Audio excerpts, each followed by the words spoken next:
ज्यावेळेस एक लेख टाळू फुटती, एक भाऊ न्यायासाठी वनवन न्याय मागत हिंडतो, त्यावेळेस त्यांच्या पाठीशी उभा राहणं समाजानं मायबाप म्हणून गरजेचं असतं.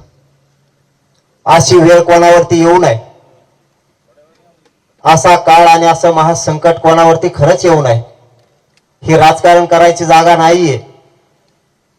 हे राजकारण 4 दिवस केलं जातं, नाही केलं जात. परंतु देशमुख कुटुंबावरती जी वेळ आली ना, ही कुठल्याच राज्यातल्या कुटुंबावर येऊ नये.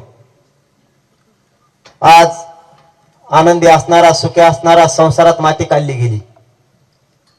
आज त्या सगळ्या कुटुंबात घरात आनंद होता. आज हे लेकर आपला बाप आपल्या दारात आलेला रोज बघत होते, त्यांना त्या घरात आणि त्या उंबऱ्यात बाप येताना दिसत नाहीये. तुम्हाला आम्हाला बोलण्यापुरतं ठीक आहे, भाषणापुरतं ठीक आहे, पण एकदा तरी काळजाला हात लावून बघा. ही घटना साधी सोपी झालेली नाहीये. आज वनवास आलाय त्या कुटुंबावरती. कुटुंबाला काय करावं कळत नाहीये. 2 मनस्थितीतून ते कुटुंब चाललंय. इतकी भयान आणि विदारक परिस्थिती त्या कुटुंबाची झाली. ती जर आपल्या कुटुंबाची झाली असती तर आपण शांत बसलो असतो का? हा प्रश्न प्रत्येकानं राज्यातल्या मराठ्यांनी स्वतःला विचारा.